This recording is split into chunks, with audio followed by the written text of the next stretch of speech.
Hello and welcome back to another episode of the Red Tinted Glasses podcast. The international football is done for another few weeks as well. And God, if we hadn't seen some turgid performances from Aberdeen, Scotland certainly put us through a few over this recent break. So we'll be looking for some more exciting football on show as the Dons head to St Mirren this weekend. Delighted to be joined by St Mirren fan and radio presenter Ross, who will give us the opposition insight as ahead of this weekend's game. So Ross, welcome to Red Tinted Glasses. Hi guys, thanks for having me. No, absolute pleasure to get you on as well. As we tend to do with opposition fans, maybe want to give us a bit of an insight into your season so far. Obviously sitting quite high up in the league, Hampden to look forward to as well. It seems a solid start. Yeah, I mean, we've had some good wins. Away at Falkirk is always a tough place to go, but I think the word for the season so far is draws. I mean, away to Hibs 1-0 and at home to Rangers 1-0. You take them, being a St Mirren fan, you kind of go, well, away to Easter Road's a tough place to go and when Rangers come to town. But the truth, we probably should have nicked all 3 points in both. The polish obviously has been the League Cup success. There's no getting away from that, and we're going along quite nicely in the league. But it's the same old story for St Mirren. If we're just a little bit clinical, we'd probably start putting teams to bed. Does it feel then that, draws maybe is the word of the season so far, but you've put points on the board? You look at where we are so far, still rooted to the bottom of the table. And, I think we spoke about, in the pub and on the podcast about this game coming up that, we beat Dundee, we put ourselves back into the mix, I suppose, in inverted commas, but we now travel to St Mirren, a venue we tend not to do well. I know, how maybe do you look at this game from a St Mirren perspective? From my point of view, and from I think a lot of St Mirren fans' points of view, the home games especially have become a bit of a fortress. Since we've stopped giving the two stands to Celtic and Rangers, we've been picking up wins, we've been picking up draws. So there's when a lot of teams come to town now, especially the likes of Aberdeen, Hearts, Hibs, we kind of look at it and go, do you know what? We can win these games. We can get the points on the board. It's not going to be easy by any stretch of the imagination. And we all know how Stephen Robinson likes to set up his team. He likes to be resilient, start from the back, and then go from there. But quietly optimistic.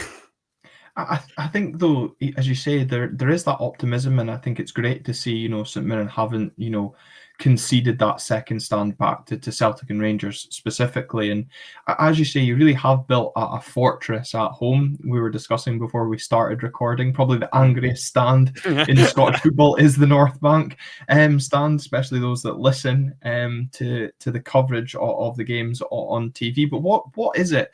Is it a fan thing? Is it a Stephen Robinson side thing that has made, the Smiza Stadium so much as a fortress? I've always theorised that, like going back through the years, 2013 League Cup final win and all that, if you back the team, Paisley will back you. Because obviously we're a bit of a quandary whereby we're so close to Glasgow. You've got Celtic, you've got Rangers, you've got all these big air teams. But there's nothing like seeing the local team do well. And I've got a lot of pals who are Celtic and Rangers fans. And on big occasions, they're like, yeah, I'll come to the European games. Yeah, I'll come to the semi-finals and stuff. So people have that pride in St Mirren. It's just getting that out. And if the team aren't doing well on the park, I mean, I've been at the doldrums when we nearly got relegated to League One. You kind of sit there and go, well, where was that support? And you're happy to come to Hampden, you're happy to come to the European games. But there has been more a kind of core nucleus, which is spread and spread and spread. I mean, I think it's probably one of the highest season tickets we've sold, especially at that new stadium anyway, in years. And I think it's great to see, as you're mentioning there, the core support for St Mirren. And obviously, Stephen Robinson's done a terrific job building into a solid top six side over the last couple of seasons, European football as well. But that core support seems to be building, and we've seen it at Aberdeen as well, where, this season, obviously with the attraction of group stage European football, our core support has grown slightly. Yes, results have maybe be dropped off this season that might influence next season, but I think for clubs like St Mirren, with the greatest of respect, it's building that core support which will help for the future, isn't it? Yeah, definitely. And I think as well, obviously you've got Celtic, Rangers, Hearts, Hibs, Aberdeen, who should be the top five, whatever order they come in, right? They should be the top five clubs. Then you've got your St Mirrens, your Kilmarnocks, your Motherwells, who are good enough to get in that top 5 if, like, for example, as you're saying about you've not had the greatest start to the season. So if you get in the top 6, that's brilliant. But realistically, I think a top 3, top 4 finish, you'll even admit yourself, is maybe out of reach. But it's not for the likes of St Mirren or a Kilmarnock. And I've always said the top of the championship, can beat the bottom of the Premier League. There's not that much of a difference in class. So it's finding these players who are going to take you to that next level. And Stephen Robinson is the best at that. He can go down to the non-leagues down south or League Two or whoever and pick out absolute gems who know his system, come in, and there's very little bedding in time. Yeah, absolutely. He's a very acute manager at getting the best out of those players and turning them into, I'd call them fighters. Some people would call them hammer throwers, depending on your take. Maybe a wee word from someone not of an Aberdeen persuasion. What's been your view on Aberdeen's start to the season? I think if Jimmy Tulline hadn't won the Scottish Cup, he'd be gone. There's no. Yeah. I think a lot of the Aberdeen fans would be there. It's the grace in the bank had worn out, or was about to, if they hadn't have beaten Dundee. And I think hopefully the Dundee result can be a turning point, because you've got the players to play that way. And Dave Cormack's obviously put his money where his mouth is. So it's just getting that consistency now, because Aberdeen are a good side. They proved that the Scottish Cup final against Celtic, they can play them off the park. Well, not maybe play them off the park, but it was a very tight game. And it's just been that fine. I mean, the Shakhtar game, like, everyone expecting a hammering. And I looked at my phone and I was like, oh, where did that result come from? I mean, admittedly he's lost, but it looked like a very spirited, we'll go down with a fight.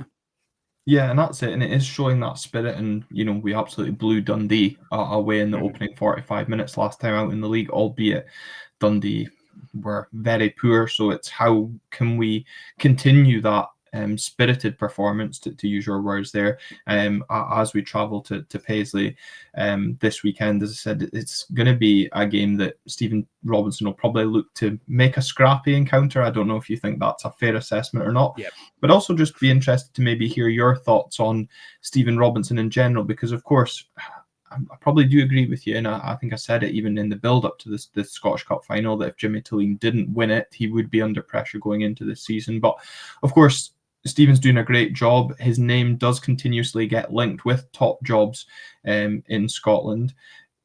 Do you ever see him moving to another club in Scotland if, for example, the Aberdeen job was to come available? Because I personally don't see him suiting what the club are trying to implement here in Aberdeen. Yeah, I think money talks. That's what the crux of it. It's all well and good. He's obviously built a solid foundation. So if he was to leave, I think every single St Mirren fan, he would leave with the respect, and whoever comes in behind has to be the right appointment. That's obviously getting ahead of ourselves, because there's people in jobs, maybe not in the Rangers job, but I don't know if that's maybe a bridge too far for him. In terms of what he's done, he's just galvanised not just the playing squad, not just the board, but the whole fan base. And it's been quite miraculous to watch, because obviously he's been there in a good long while, and first couple of seasons he was just finding his feet, but he did the exact same at Motherwell, so I don't see why people were doubting him. He got Motherwell to 2 cup finals in the same year, I think. And I think, I'm not saying we're going to do that this year, but we've definitely got a very good chance of getting to the League Cup final, because we've got the luck of the draw. Yeah, well, let's talk about the League Cup as well. I'll also say the fact that VAR wasn't involved in that game helped a huge deal as well. But look, people will say that we got our fortune last season in the Scottish Cup with the draw, as you've alluded to there. Also a huge helping hand from Kasper Schmeichel along the way as well. But we're 3 weeks out from Hampden. Well, we will be by the time the game rolls around on Saturday. What's the mood like in Paisley? And is this game an added motivation for players to play their way into that starting 11, or is Hampden could potentially be a bit of a distraction in the build-up? I wouldn't say it'd be a distraction as such. In truth, it probably motivates the whole town, the whole club. The fans have something to be excited about. The players will up their game because they know that there's places to be played for. Like, I think Stephen Robinson's one of these managers. He's been around the block. He won't hesitate to put somebody in who's performing over somebody who's a stick on, especially for a semi-final that's winnable. If it'd be a different scenario if it was a final. And as I said, I always say back the team, Paisley will back you. And that's proven already by we've sold the majority of our allocation. I think it was 10,000. I think at the last account we'd pushed over 6,000. So there's definitely an appetite for Hampden. And as you're saying, you're right, though, you can't look too far ahead. You can't be going Hampden, and then you go on a run, losing to Killie, losing to Aberdeen, losing all the next 3 games up into it.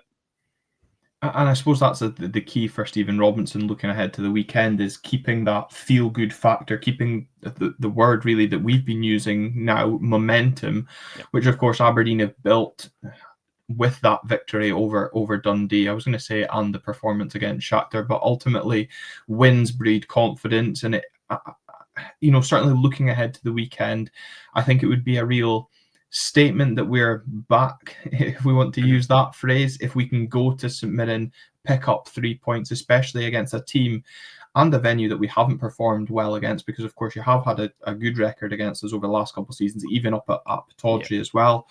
We've had players away on international duty. We're recording this Monday lunchtime, so Dimitar Mitov's not had his second appearance for Bulgaria, but it was a tough night. First appearance back after being rested in the last international break. He's conceded 6 goals against Turkey. Topi Keskinen, 80 minutes over the 2 games for Finland, as they got humiliated last time out against the Netherlands, 4-0. Lazetic, some minutes for the under-21s. Kjartansson, some minutes for the Icelandic under-21s as well. So we've got players that have been away and come back. I think will potentially benefit from the likes of Nicholas Milanovic not going away. Stuart Armstrong, I'm sure, will have enjoyed the rest as well. From a St Mirren point of view, has there been much, if at all, any international involvement? I think I'm not entirely. I think Killian Phillips maybe got a run out for Republic of Ireland, but apart from that, it's not really been. I think he's had the core nucleus of the squad to sit down on the training ground and go, right, this is how we're going to play. This is how I want you to be setting up. Yeah, an ideal break. And I'm suppose Jimmy Tilleen, as much as the fans got frustrated that the break came at the wrong time, he's probably thought, well, this is actually a perfect time, as you've said, Stephen Robinson, likewise, to actually work on tactics, ideas for this game. You mentioned Killian Phillips there, of course, formerly at Aberdeen, as well. A player that's really kind of standing out for this St Mirren side this season, kind of come into a world of his own, is that safe to say? Yeah, absolutely. Obviously he was on loan with Hughes and Crystal Palace. He just wasn't going to get a game. So whoever managed to get the deal done where he would come on loan and then we had the option as a permanent, give them a raise, because it's an absolute steal. He's turning into a player who, I mean, I don't want to jinx it, but come the end of the season, yeah, exactly. At the end of the season, we'll be there or thereabouts for the player of the year. Just because what he will do at this St Mirren side, and now a full international as well. Just his work rate around the ball, he just knows how to get stuff done. And in terms of the rest of the squad, because I think that's the obvious one from how St Mirren have performed this season, Killian Phillips always seems to be getting the plaudits, which I think from a St Mirren point of view, maybe correct me if I'm wrong, it's kind of taking the pressure off Mark O'Hara in the middle of the pitch as well. But what are the other players that we should maybe be looking out for, or St Mirren fans will class as the danger men ahead of this weekend's game? Mika Mandron, big target man who, if Steve Clark needs him, can play for Scotland, has an Aberdonian granny. He's always a handful. He just knows how to rile up defenders and get into positions. I mean, his goal against Kilmarnock in the League Cup quarters was just outstanding with a flick over the boy's head. And Gogic as well. Everyone knows how he is as a centre half, albeit he's prone to a yellow card, but you've got to take the good with the smooth. With the bad, sorry. No, and you do know what you'll get. And again, I'm interested because obviously we've changed our tactics in that Shakhtar game, Motherwell game, and Dundee as well in the league, moving to a 3 at the back and kind of involving the fullbacks more. Do you think that will cause St Mirren any form of problems, or does that play into their hands slightly? It's hard to tell because the way Stephen Robinson sets us up with the 3-5-2, if we are under the press, we can drop to being a back 5. But you obviously don't want to be doing that long term. If it's maybe winning it 30, 35 minutes just to get yourself to half time and regroup, perfect, do that. But I think with Aberdeen, their style of play, it's going to be tough. Like, I think we need to be, especially out on the wings, we need to be at it, and make sure the crosses don't come in and block those. And if they do come in, block the first balls. Yeah, or if Aberdeen managed to beat the first man, that would also be to success. I'm being optimistic. That's something that's been our Achilles so far this season. One man that might have a busy afternoon, if he's still playing right wing back like he was at Aberdeen, is Jayden Richardson, a player that really had a torrid time at Aberdeen. You mentioned Mandron's goal in the League Cup quarter-final. Jayden Richardson's certainly up there as well, with goal of the round. How's he settled into life at Paisley? Because really, during his time at Aberdeen, I was very surprised to see him back in Scottish football. Yeah, I'd say it's probably night and day from the player you had. I watched a few Aberdeen games when he first came in 2022, and then he was obviously on loan at Stockport and Colchester. I don't know if it was just him not being able to adapt to McInnes's style, or just moving from Nottingham and everything kind of got on top of him. But I think he's just matured. And he's got confidence now, and he knows his role, and he knows when to turn it on, which is the main thing. Because I think at Aberdeen, he was trying to be a bit flashy. He was trying to play the Hollywood pass, and then everyone was going, "What are you doing that for?" There was a simple out ball. Whereas at St Mirren, he's knowing when to do that now, which is obviously a big bonus. Yeah, exactly. And I suppose, you've got a manager in Stephen Robinson that maybe has that arm round the shoulder vibe, and as you've already alluded to, brings the best out of these players from the lower leagues as well. In terms of Aberdeen, obviously Jesper Karlsson's stood out for us in recent weeks and feels like he's going to be a player to watch again this weekend. Topi Keskinen, for me, has blown hot or cold, and I do wonder if the fact that Nicholas Milanovic has been well rested over the international break, we might see a start for the Australian this weekend. And I'm really interested more so from the top end of the pitch, whether Marko Lazetic and Kevin Nisbet are given a run out together rather than alternating between the two. And of course, that midfield partnership is going to be very interesting. Graham Shinnie favoured in there, but we've seen the success that Leighton Clarkson and Stuart Armstrong have brought with their ball carrying ability and their ability to really pick a pass that can break apart defence.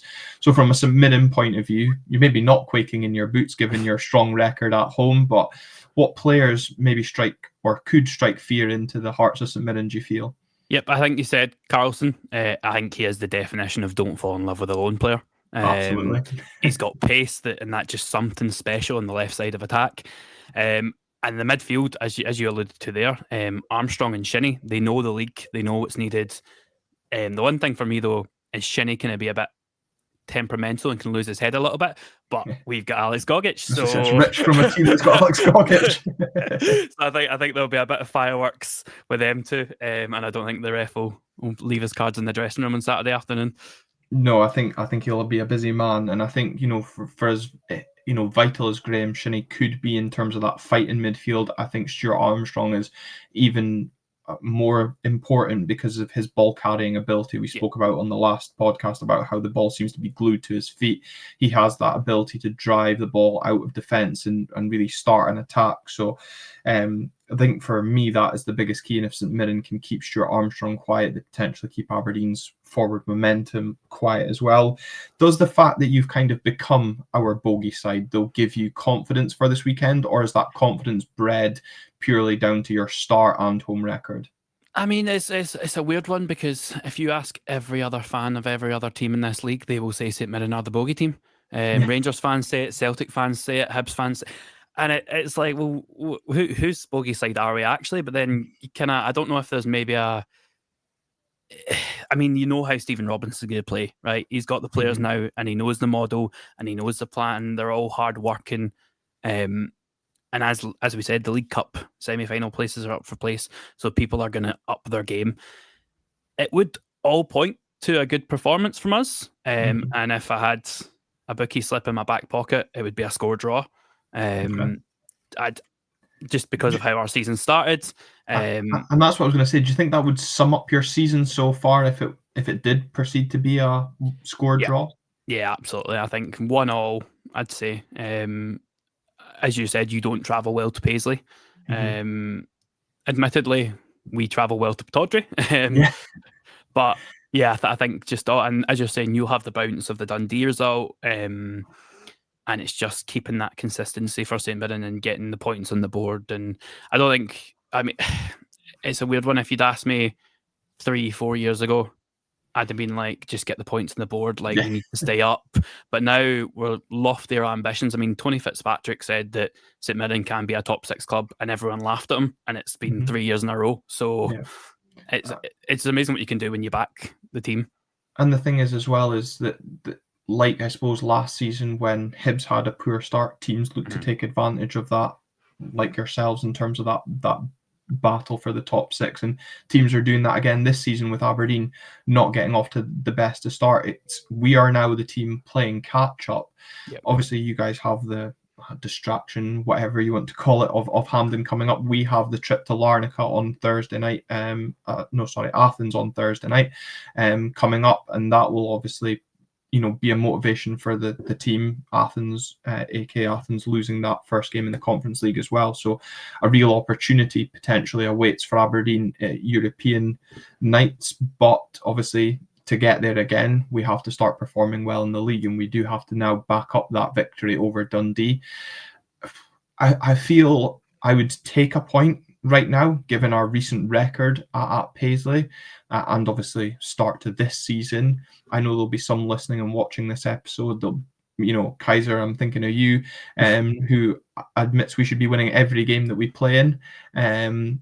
But I think we also have to be kind of respectful and mindful to the situation on the wider scenario that we go into this game. And you're right to say St Mirren will carry confidence into this game, as will we. And I think the start and probably the first goal is really important in this game. I mean, it's important in most, but more so when you go to a venue that you're maybe low on confidence, or you go to a venue where the home crowd, very much as we've already discussed, let you know how they feel, whether St Mirren are performing well or the referee's performing terribly. They are quick to get on players' backs, home or away. And I do feel that if Aberdeen can start the game positively and potentially go 1-0 up, we would do well to then silence the home crowd. Do you think, equally, if St Mirren go 1-0 up, that obviously boosts your chances, and given our recent league performances and results, lifts you up, but also that away end that's likely to be sold out can go back to being frustrated again? Yeah, I think there's something different in this St Mirren side, whereby in years gone by, if we would go 1-0 down at home, the heads would drop and go, right, let's try and get back. But now Robinson's like, nope, we are getting back into this, no matter We've seen how. it ourselves at St Mirren, of Exactly. course. So there is that, maybe 2-0, 3-0, you're kind of going, all right, this might be beyond us. But definitely, if we're still in the game at 70, 75 minutes, he will make the changes. And he's not afraid to give the young boys like Evan Mooney or Fraser Taylor a chance. And when they come on, they've just got the pace. They've got that bit about them. I mean, I think there was a couple of games last season towards the end where Mooney and Taylor, not Taylor because he was at Broth, but Mooney definitely came on and definitely shone through. And you're thinking there's a player there. Mm-hmm.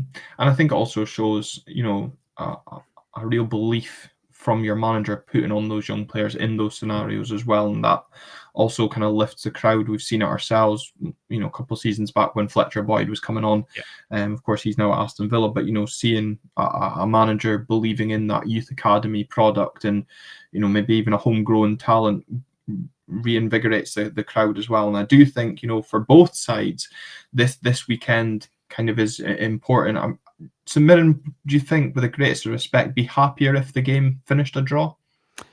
I think the fans would take it. I don't think the players would. I think the players have built this kind of siege mentality of, this is our house, nobody's coming in here and walking away without earning it. And I think it's very much Robinson. He doesn't like losing. I don't think any manager does, but you can tell with some of his pressers that he has absolutely gone through those boys in the changing room. And then he's had to come out and just compose himself and do a presser, and usually about VAR.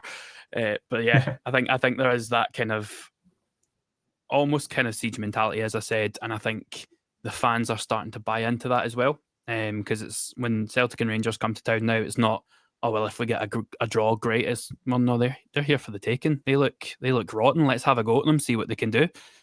Yeah, and then certainly, watching that recent game, obviously Russell Martin now not in a job, but I think it's kind of hard to compare because how rotten Rangers have been this Mhm. season, which feels rich. But as you say, St Mirren do view these games now as teams are there for the taking, and I'm sure our recent run of form will have St Mirren fans and players alike thinking Aberdeen are there for the taking again. And look, it's normally a lively game. It's normally a passionate game, and both sets of fans add to that, and the atmosphere as a whole. And I will be looking forward to watching that game from a lounge at Heathrow as I wait my flight back to Aberdeen. And hopefully, as I board that flight, I've got 3 points to celebrate the end of the holiday. But Ross, absolute pleasure hearing your thoughts and insights. I'm sure you're hoping that I'm not celebrating 3 points come full time. Yeah, thank you so much for having me. No, perfect, Ross. Really appreciate you coming on. Enjoy your trip to Hampden as well.